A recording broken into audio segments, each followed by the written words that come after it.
La vida secreta de la Fórmula 1. Episodio 1.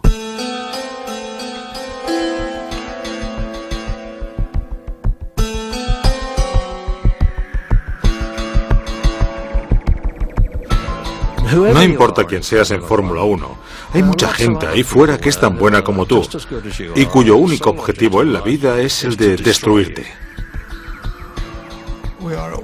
Es una guerra. Peleamos por un premio único. Es una lucha sin límite. Has de tener el mejor coche, los mejores ingenieros, lo mejor de lo mejor. Si no lo tienes todo, no ganarás. Esta es una industria absurda y obscenamente inundada de dinero. No es necesario ser un inadaptado social para tener éxito en la Fórmula 1, pero seguramente es una ventaja.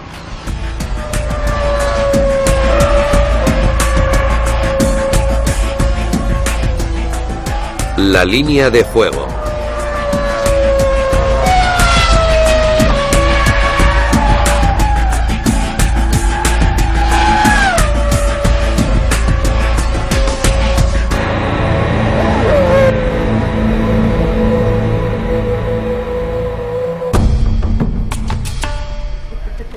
Cada año, 11 equipos de Fórmula 1 compiten en 17 carreras a lo ancho de 5 continentes.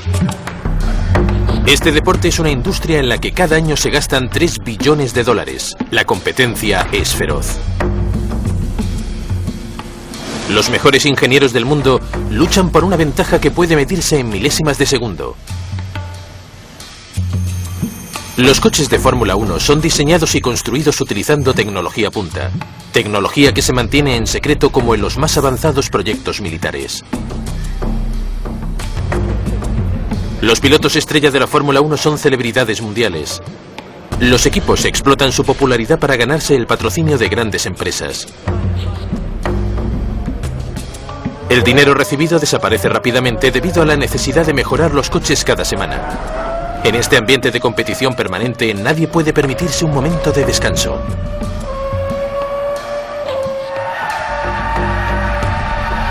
Los equipos británicos han dominado la Fórmula 1 durante los últimos 40 años.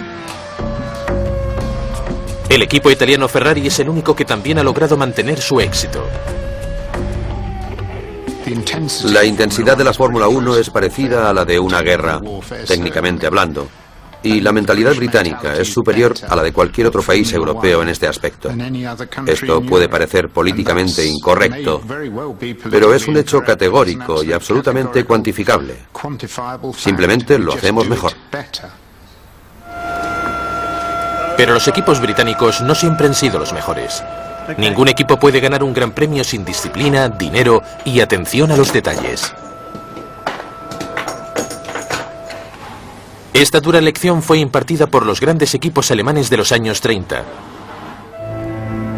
Ellos profesionalizaron lo que antes fuera un deporte para caballeros aficionados. Las flechas de plata de Mercedes-Benz eran el orgullo de la Alemania hitleriana.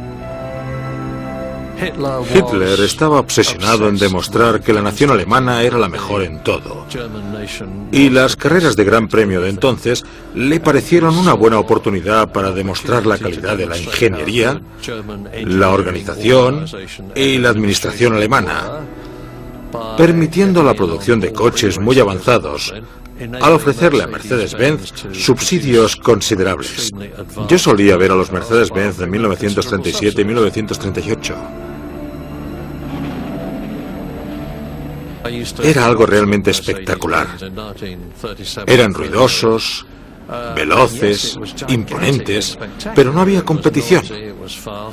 Me refiero a que los Mercedes siempre terminaban 5 minutos antes que todos los demás. Pertenecían a un nivel completamente distinto.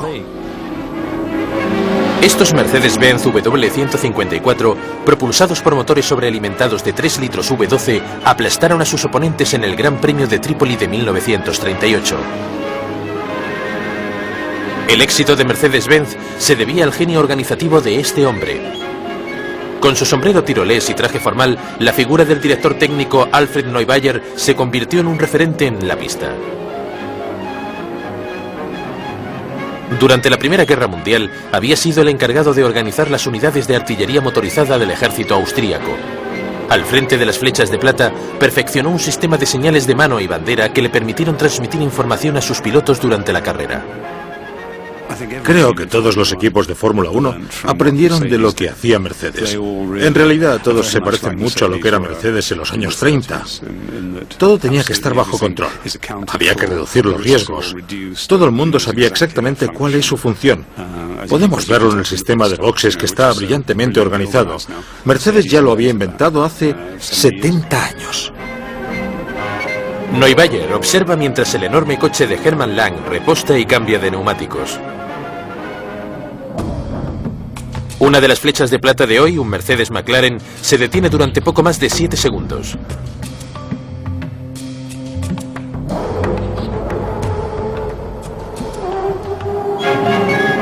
En 1938 todo era mucho más lento. Con una ventaja de 13 minutos sobre el líder del equipo italiano Alfa Romeo, Hermann Lang tenía tiempo de sobra. Aún así, un error podía costarle la carrera. O incluso la vida. Desgraciadamente para Mercedes-Benz y para el resto de Europa, las ambiciones de Hitler paralizarían el Gran Premio tras la temporada de 1939, no sin que antes las flechas de plata se convirtieran en modelo de referencia. Ahora, la pregunta era si algún equipo sería capaz de alcanzar su nivel.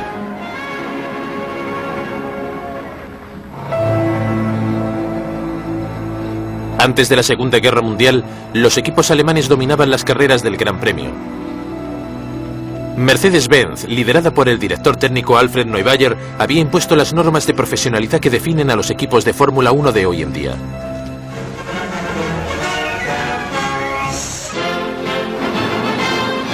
Una vez terminada la Segunda Guerra Mundial y con Alemania en ruinas, la industria automovilística británica decidió asumir la posición dominante que Mercedes-Benz había ocupado anteriormente. El BRM de 1,5 litros no es solo el nuevo motor de carreras británico, es el resultado del esfuerzo conjunto de más de 160 firmas británicas sin reparar en gastos. El objetivo es el de recuperar el prestigio de Inglaterra en las pistas de carreras de todo el mundo y se espera que el nuevo BRM entre en acción en 1950.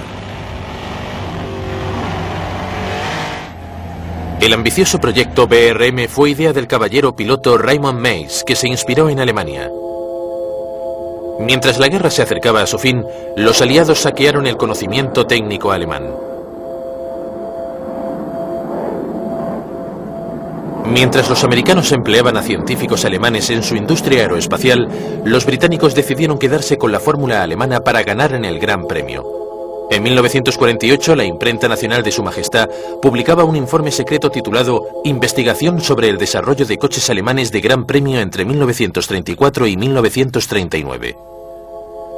Este sería el anteproyecto del BRM.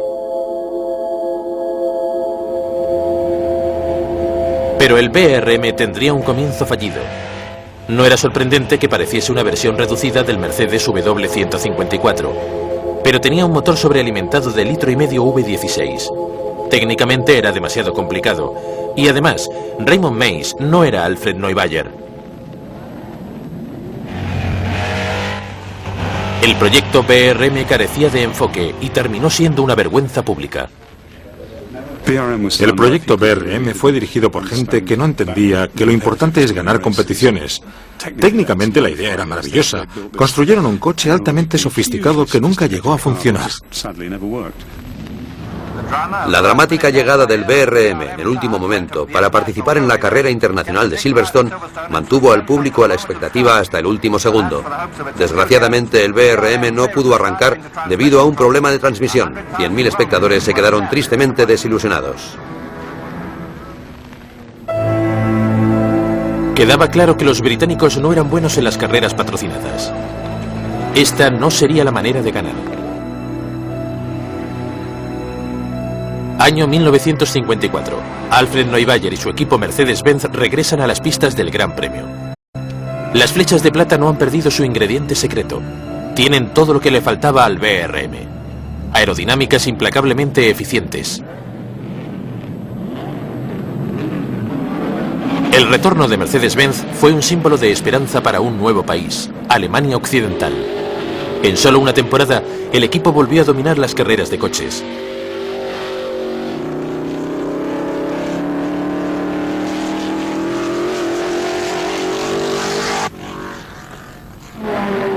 En el Gran Premio de Inglaterra de 1955, Mercedes-Benz consiguió los 4 primeros puestos.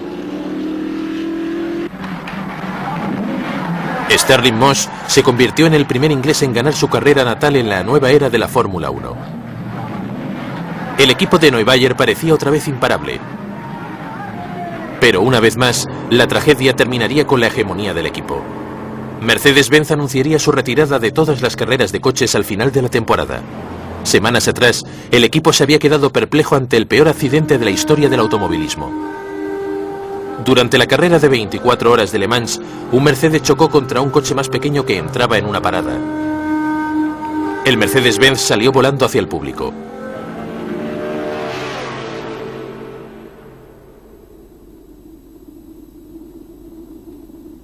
Más de 80 personas murieron. Mercedes-Benz no regresaría al Gran Premio durante más de 30 años.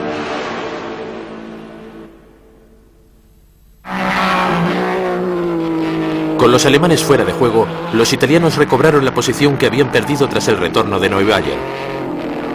A pesar de carecer de la disciplina del equipo Mercedes-Benz, los ligeros coches italianos empezaron a triunfar.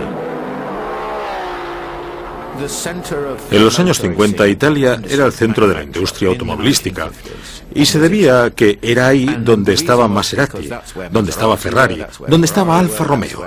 Y en ese momento la importancia del diseño y la fabricación se centraba en el motor. La magia se encontraba dentro del motor. Si a principios de los 50 alguien hubiese profetizado que Inglaterra emergería como centro de la industria del motor 10 años después, lo habrían considerado como algo absurdo, porque entonces la industria en Inglaterra era muy débil y el centro se encontraba en Italia.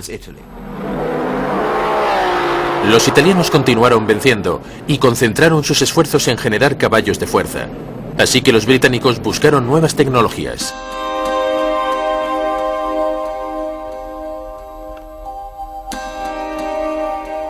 Inglaterra era un gran centro de industria aeronáutica, y la fuerza de esa industria, así como su abrupta decadencia, significaba que existía mucha gente con habilidades que nadie poseía en ningún otro país de Europa. Había muchos especialistas en aerodinámica y algunos empezaron a trabajar en coches de carreras. Esto le dio a Inglaterra una enorme ventaja sobre Italia, que no tenía una habilidad aeroespacial básica.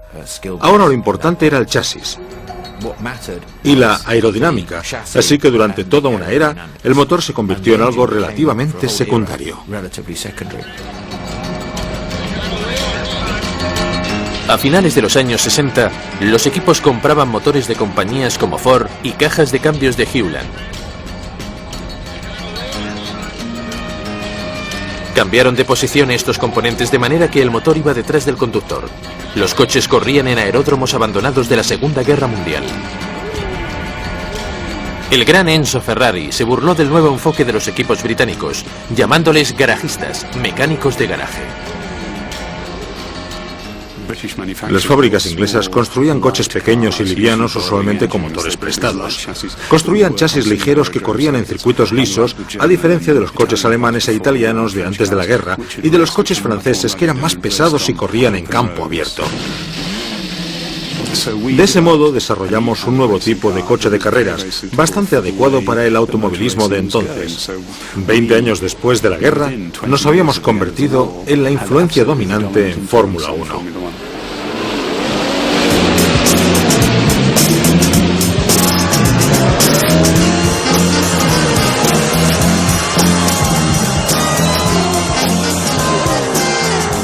Los años 60, la mejor época de los garajistas británicos. Durante ese periodo sus equipos ganaron 8 campeonatos de constructores.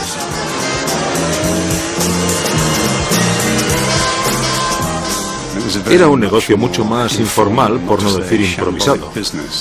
El nivel era más bajo y podías sobrevivir como un timador, por decirlo así. No era necesario presentar dos coches, ni siquiera tenías que construir uno. Comprabas un coche viejo, conseguías un motor y un piloto, recaudando la cuota de entrada, podías participar y hasta era posible que te fuese bien. Uno de estos timadores que logró entrar en la Fórmula 1 de esa manera fue un vendedor de coches llamado Frank Williams. A diferencia de la mayoría de los jóvenes aspirantes, él no había nacido en una familia adinerada. En 1969 logró recaudar el dinero suficiente para participar con un coche en una carrera de Fórmula 1. Recuerdo a Frank Williams cuando su oficina era una cabina telefónica. No tenía dinero para comprarse un teléfono, así que llamaba a la gente y esperaba fuera de la cabina para que le devolvieran la llamada. Por eso, Frank conoce el valor del dinero. Su primer piloto fue un amigo personal, el viejo estudiante de Eton, Piers Courage. Courage terminó la temporada de 1969 con un respetable octavo puesto en el campeonato de pilotos, pero al año siguiente en el Gran Premio de Holanda llegó el desastre. Courage se estrelló, su coche volcó y él quedó atrapado debajo mientras el coche ardía. Frank Williams quedó devastado por la pérdida de su amigo, pero no abandonó su obsesión. Soy un corredor, siempre lo he sido. En realidad es lo único que me importa. He sido conductor, mecánico y ahora piloto. Lo disfruto tanto que es parte de mi vida, o mejor dicho, es mi vida. Nunca he tenido dificultades para continuar y no puedo imaginar qué otra cosa me gustaría hacer. Durante las siguientes temporadas, Frank seguiría luchando, presentando pilotos de segunda en coches de tercera. Creó un equipo de carreras de Fórmula 1 de lo que solo podría describirse como desechos de pista en los años 70. Él se lo ha ganado todo a pulso. Nada le ha sido entregado en bandeja. Frank afinó su instinto de empresario y corredor en ese ambiente. Obviamente, tuvo años muy difíciles, pero ¿quién no los tiene? A finales de los 70, la fortuna de Frank Williams mejoraría dramáticamente. Frank sabía que la familia real saudí podía estar interesada en patrocinar un equipo de Fórmula 1. Se enteró de que el segundo hijo del rey, el príncipe Mohammed, estaba en Londres. Dejó el coche de ese año en el carril de autobuses, junto al hotel donde se alojaba el príncipe. Frank Williams se ganó la simpatía del príncipe. Al Bilad, la compañía personal del príncipe, se convirtió en su patrocinador. Otro golpe de suerte para Frank Williams fue el de conocer a un joven ingeniero llamado Patrick Head. La habilidad técnica de Head complementó el talento ejecutivo de Williams a la perfección. Los dos lograron formar una sociedad única. Nunca pensé que diseñar coches de carreras fuese una actividad con la que podía ganarme la vida. Siempre había querido trabajar en las carreras de coches, pero me parecía una ocupación con la que ganaría muy poco dinero. Pensé que solo sería por un tiempo limitado y que algún día tendría que buscarme algún trabajo en ingeniería, diseñando lavadoras o algo más productivo para la humanidad.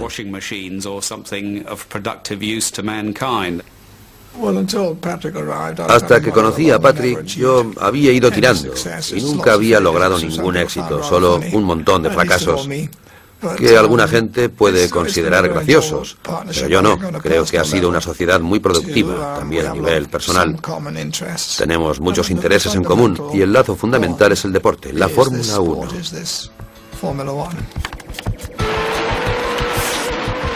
Head diseñó el FW07, el primer éxito de Williams. Era sólido, confiable y totalmente pragmático.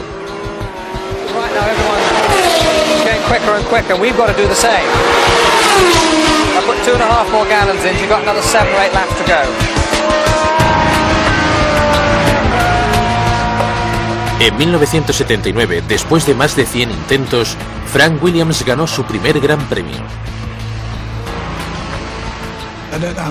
No sé en cuántos grandes premios había participado hasta entonces, pero me sentí realmente muy contento y también avergonzado por el tiempo que me había tomado llegar hasta allí. A partir de entonces nuestra suerte cambió.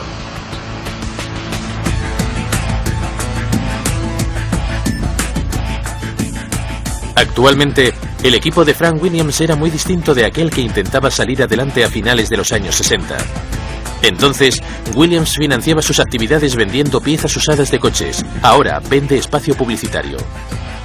Hoy su equipo no ha venido a Silverstone para correr, ni siquiera para hacer pruebas. Han venido a rodar un anuncio.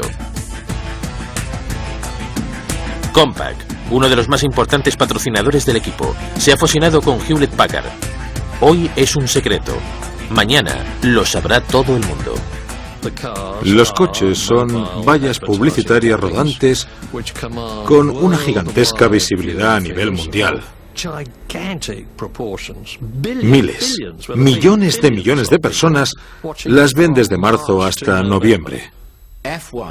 La Fórmula 1 tiene dos tipos de audiencia. Una no importa mucho en realidad, y la otra sí. La que no importa mucho es la que va a ver las carreras. La que realmente importa es la audiencia televisiva, porque es ahí donde se mueve el dinero. Y la Fórmula 1 significa dinero, mucho dinero. 350 millones de televidentes siguen cada carrera. Y hay 17 carreras al año. Esta visibilidad global convierte al espacio de los coches en un artículo en demanda, y Frank Williams sabe cómo venderlo. Creo que para un hombre como Frank Williams, esto forma parte de la diversión. Hacer negocios es, de cierta manera, otra clase de competición. Nadie vende espacio a los patrocinadores mejor que él. La parte superior de los brazos de suspensión de los coches de Williams se vende a un patrocinador. Él es el único que hace eso. En cualquier otro deporte existen reglamentos, algunos realmente prohibitivos respecto al tamaño de la publicidad que puede llevarse en una camiseta, o no importa qué lugar. El golf es aquí un buen ejemplo. Es imposible llevar publicidad en la ropa de cierto tamaño. Y en la Fórmula 1, donde existen regulaciones técnicas muy severas respecto al coche, no existen regulaciones de ningún tipo respecto a la publicidad. Existe un enorme espacio disponible que puede ser utilizado. Y una parte muy importante en el control de calidad de un coche de Fórmula 1 es el que posea superficies que puedan ser utilizadas por los patrocinadores.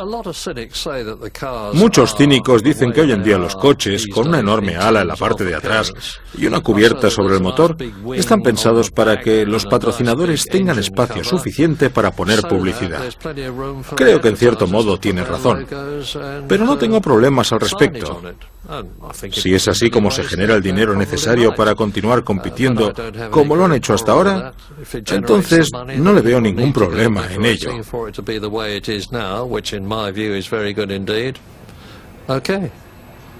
El dinero de los patrocinadores ha transformado la Fórmula 1.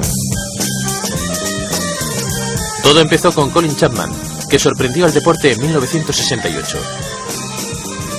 El fuselaje tradicional verde y amarillo del equipo Lotus fue reemplazado con el rojo, blanco y dorado de una marca de cigarrillos. La tecnología es cara, así que tuvimos que buscar otros patrocinadores, además de las empresas tradicionales de gasolina y petróleo o las compañías de neumáticos, que habían sido los principales mecenas de la Fórmula 1. El dinero es el común denominador del éxito en los negocios y también en este deporte. Los billones del tabaco impulsarían a la Fórmula 1 durante la década de los 70 y los 80. Pero ahora la fiesta ha terminado. Hoy en día escenas como esta han pasado a la historia. Recientemente los equipos se rindieron ante la presión del gobierno y aceptaron terminar con los anuncios de tabaco a partir del año 2006. Con su acostumbrada clarividencia, Frank Williams abandonó el hábito de toda una vida y renunció a la publicidad del tabaco antes de verse obligado a hacerlo. Hoy en día, solo hace negocios con compañías que pueden ayudarle técnica y financieramente. Al igual que en todos los equipos de Fórmula 1, las finanzas de Williams se mantienen en secreto. Sin embargo, se cree que el equipo tiene un presupuesto anual de 230 millones de dólares. La mitad viene de BMW. 90 millones de dólares de esta contribución vienen en forma de 50 motores de competición y 150 motores reconstruidos.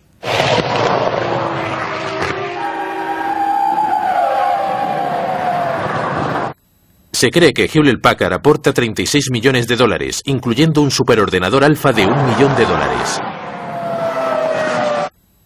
Allianz contribuye con un seguro de alrededor de $1 millón y 18 millones en efectivo.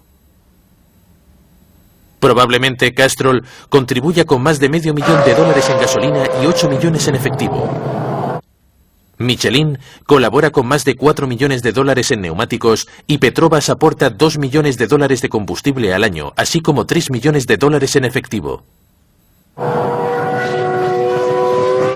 La cervecería alemana Veltins es la excepción, pues no ofrece colaboración directa, aunque no olvida mandar un talón de cerca de $6 millones cada año.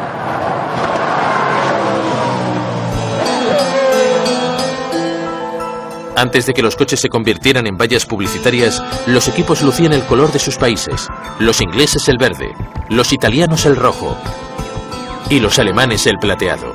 El Gran Premio ha sido un espejo del orgullo nacionalista desde antes de la Segunda Guerra Mundial. El gobierno alemán puede ser considerado como el patrocinador original de las carreras de Gran Premio Fórmula 1. Hoy en día son las grandes compañías las que hacen lo que hizo Hitler, solo que ellos lo hacen por razones comerciales, y él lo hizo por nacionalismo. En el siglo XXI, las naciones de Europa ya no libran guerras entre sí. Las guerras de hoy se libran entre las corporaciones multinacionales y la Fórmula 1 está en la línea de fuego. Atraer inversores es algo fundamental, pero la verdadera guerra se pelea a puertas cerradas en los cuarteles generales de cada equipo.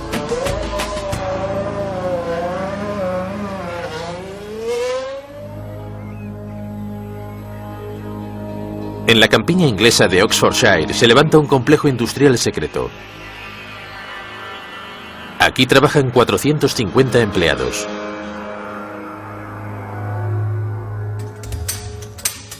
En el cuartel general de Williams, algunos de los mejores ingenieros del mundo se encargan de gastar casi $250 million del dinero de los patrocinadores. Un equipo de Fórmula 1 gastará todo el dinero que tenga. Nunca es suficiente. Hoy en día el deporte es tan técnico que se requieren enormes cantidades de dinero. Los técnicos trabajan a marchas forzadas para mejorar el rendimiento de los coches en centésimas de segundo. En este ambiente, las directivas de la Unión Europea son completamente ignoradas. En Fórmula 1 se trabaja muy duro. Hay que trabajar más que el que está a tu lado. El objetivo es que Williams rinda más que Ferrari. Para conseguir gente que quiera trabajar en este ambiente, es necesario que logren entrar en él. Es muy difícil entrenar a la gente para que desee hacer algo. Vienen de pistas de todas partes del mundo, de las pequeñas categorías, y logran subir hasta la Fórmula 1. No hay tiempo que perder. Es un continuo trabajo desde el amanecer hasta que anochece. Esto es la Fórmula 1. Mucho me temo que sea este absurdo nivel de compromiso e intensidad lo que te hace mejor que tus oponentes en este negocio. Son las 6:30 de la mañana. Pero este coche ya ha dado varias vueltas en Hockenheim preparándose para el Gran Premio alemán de la semana que viene. Está siendo probado en un simulador. El simulador procesa la información recogida de un coche de Williams.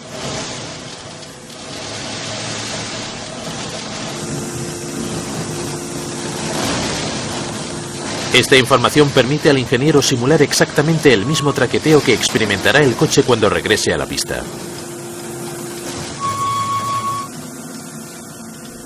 Normalmente ponemos el coche en el simulador la semana anterior a la carrera, así que el lunes los tenemos en el simulador con la información de esa pista en particular.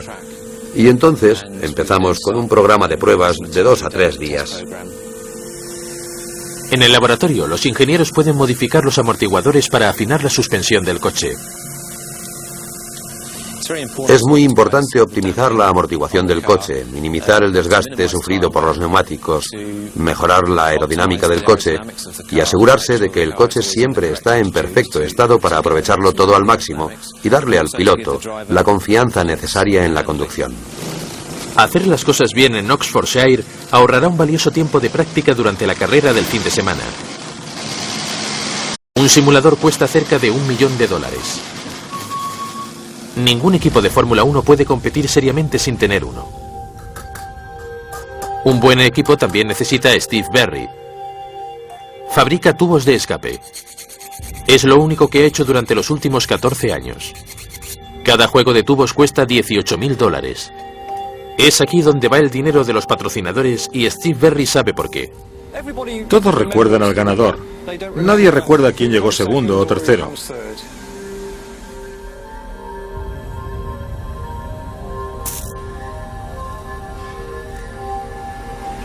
En nuestra compañía, los tubos de escape son considerados componentes principales. Eso significa que si se rompen, es un contratiempo que puede suspender una carrera. Así que hacemos todo lo posible para asegurarnos de que no se rompan. La mejor forma de asegurarse de ello es fabricándolos con una aleación de níquel y cromo desarrollada originalmente por Rolls-Royce para motores de jet. Los tubos de escape están diseñados para funcionar a temperaturas de hasta 1000 grados Celsius. Cuando el motor está apagándose, están al rojo vivo. A toda velocidad, son translúcidos. El material es ligero porque es delgado, pero en cambio es difícil de trabajar. Es tan duro que si se abolla, regresará a su estado original. Intenta doblarlo y posiblemente lo romperás. O quedará ovalado. Uno se enfrenta a toda clase de problemas para intentar moldearlo, pero si no fuera por estas piezas, no podrían competir. Los equipos británicos nunca podrían haber triunfado sin gente como Steve Berry. Artesanos calificados, trabajando con materiales e ideas de la industria aeronáutica. Ellos han sido la piedra angular del éxito británico. El director técnico Patrick Head ha asentado al equipo Williams en esta cultura de garaje. Creo que Williams ha tenido éxito durante un periodo de tiempo tan extendido porque básicamente tanto Frank como Patrick son corredores, pertenecen a la pista. Los dos empezaron cuando las carreras en Inglaterra seguían siendo bastante primitivas. Se ensuciaron las manos, empezaron desde abajo y no han perdido el apetito por la competición. Patrick es el mejor director técnico de Fórmula 1 que haya existido en los últimos 25 años, porque está muy concentrado en una buena ingeniería. Y le duele que no seamos los más rápidos. Patrick es un hombre muy práctico y Williams es una compañía de ingenieros. El nombre de la empresa, Ingeniería Gran Premio Williams, no es un accidente. Lo más importante en Williams es la ingeniería.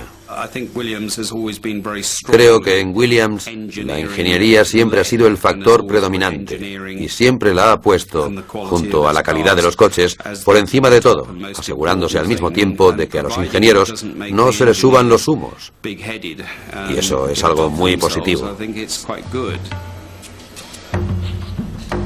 El ritmo de la Fórmula 1 es frenético.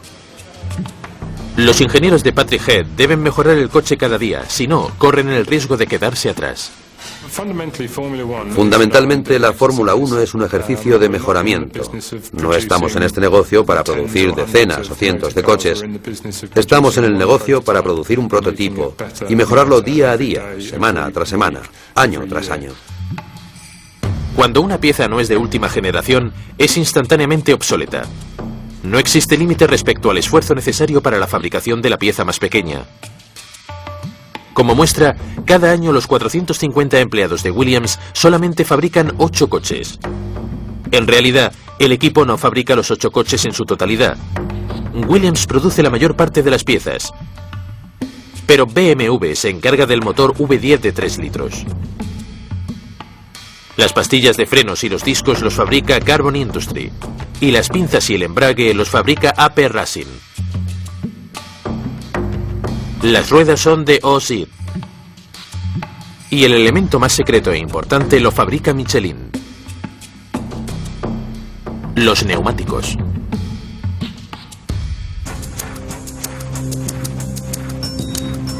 Los equipos de Fórmula 1 llegan a límites extraordinarios para producir los coches más competitivos posibles. Pero este elemento clave está más allá de su control. Ni siquiera pueden acoplar los neumáticos a las ruedas. Michelin manda a su personal a cada carrera. La tecnología de un neumático de Fórmula 1 es tan avanzada como la de cualquiera de las piezas del coche. En una carrera normal, los neumáticos giran hasta 50 veces por segundo. pueden experimentar fuerzas laterales de hasta 3,5 veces la fuerza de la gravedad. Reducen la velocidad desde 300 km por hora hasta 80 km por hora en 2 segundos cuando se pisan los frenos. Las compañías que saben cómo se fabrica un neumático de Fórmula 1 guardan el secreto celosamente. Los neumáticos son lo principal. Un buen juego de neumáticos puede darte una ventaja de 2 segundos que equivalen a años luz en Fórmula 1, donde se lucha a brazo partido para ganar una décima de segundo con un motor más potente o una mejor aerodinámica. Los neumáticos son fundamentales porque son la parte del coche que entra en contacto con el suelo. Son totalmente responsables de transferir la tecnología del coche a la pista y de que la potencia o capacidad que tiene el coche sea efectiva en la pista. Los neumáticos pueden determinar la estrategia de carreras de todo un equipo. El neumático debe durar al menos una tercera parte de la carrera, con una estrategia de 2 paradas, o hasta la mitad de la carrera en una estrategia de 1 parada. Así que lo que buscan los fabricantes de neumáticos de Fórmula 1 constantemente es un neumático con mayor agarre y mayor duración. 2 aspectos totalmente incompatibles, lo que hace necesario llegar a un compromiso. El neumático con mayor agarre es un neumático completamente liso, conocido como slick. Provee el mayor agarre porque posee la mayor superficie en contacto con el suelo y está prohibida en las carreras. Las huellas de los neumáticos de agua dispersan el agua pero no sirven de nada en clima seco. Ahora que las slicks están prohibidas, los neumáticos deben tener 4 estrías, reduciendo así su área de contacto con la pista. Los neumáticos funcionan mejor alrededor de 100 grados Celsius, más o menos la temperatura de una pizza recién horneada. Los calentadores de neumáticos, retirados en el último momento posible, los mantienen calientes y pegajosos. Se suele describir a los neumáticos como el arte negro de la Fórmula 1. No importan las condiciones climáticas, en clima seco o lluvioso, su importancia no puede ser subestimada.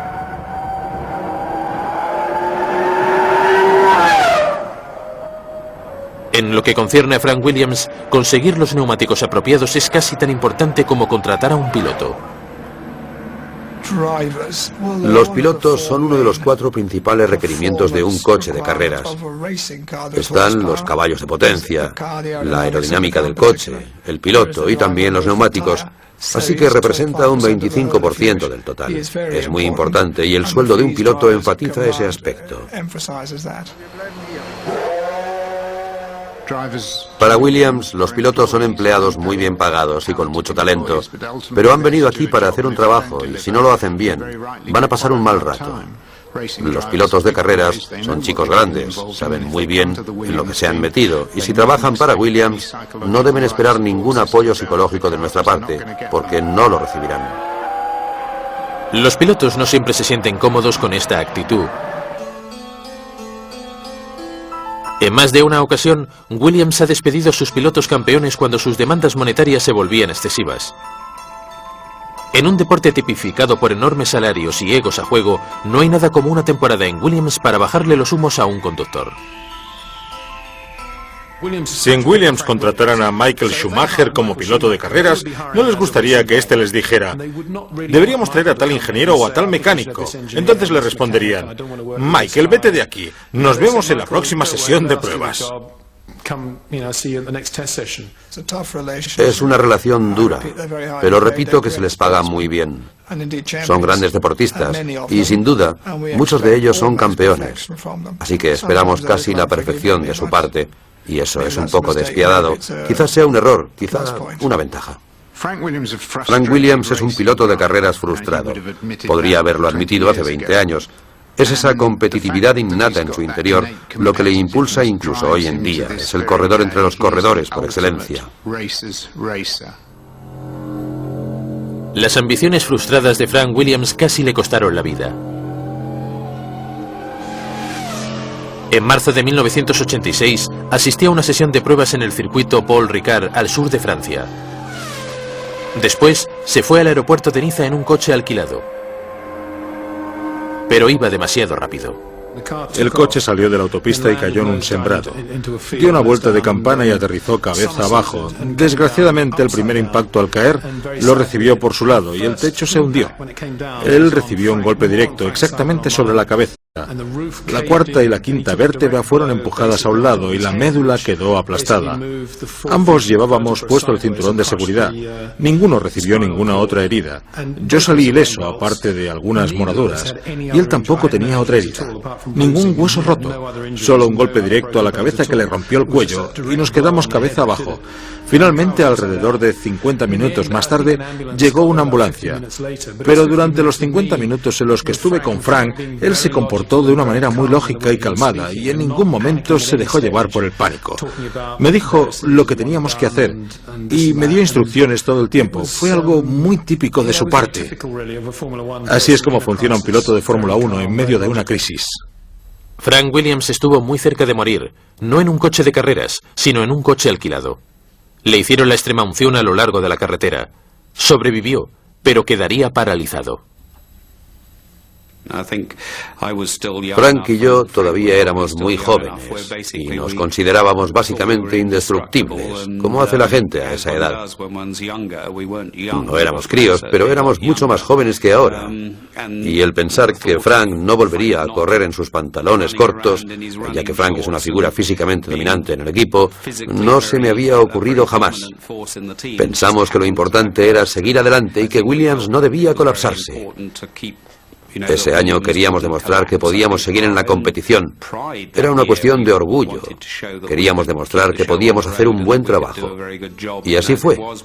Creo que ese año ganamos 9 carreras. Ganamos el campeonato de constructores muy fácilmente, pero queríamos demostrar que Williams era mucho más que la presencia de un hombre. Aunque fuera ese hombre quien encarnara la personalidad y el estilo de nuestro equipo. Al año siguiente de romperse el cuello, Frank Williams había regresado.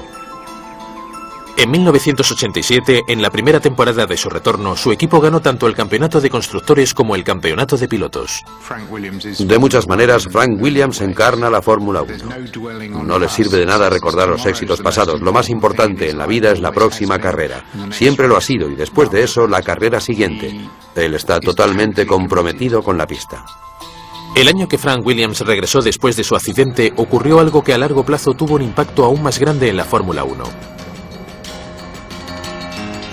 Bernie Ecclestone, otro vendedor de coches usados y amigo de Frank Williams, se convirtió en vicepresidente, encargado de la promoción del órgano gobernante en la Fórmula 1, la FIA.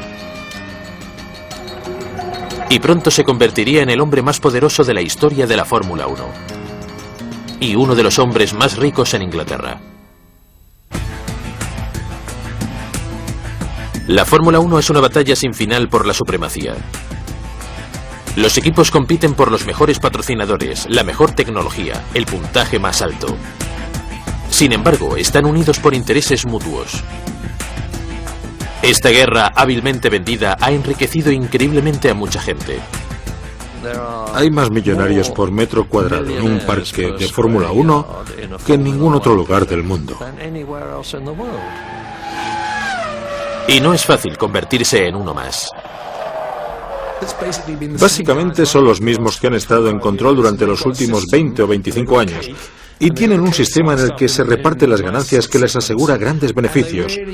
Y se han asegurado de que su tajada no se haga más pequeña y que sea lo más grande y suculenta posible. No es una democracia, es una comunidad, pero no es una democracia y el que realmente lo dirige todo es Bernie. Let's get all the cars back into the pits and change tires. All the cars back into the pits and change the tires. Come on.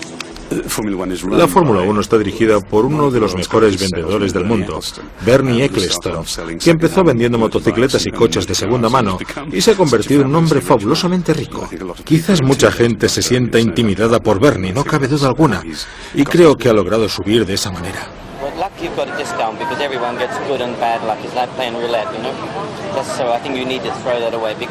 Poco tiempo después de comprar al equipo Brabham en 1971, Bernie Ecclestone se convirtió en secretario de la Asociación de Constructores de Fórmula 1, conocida como FOCA.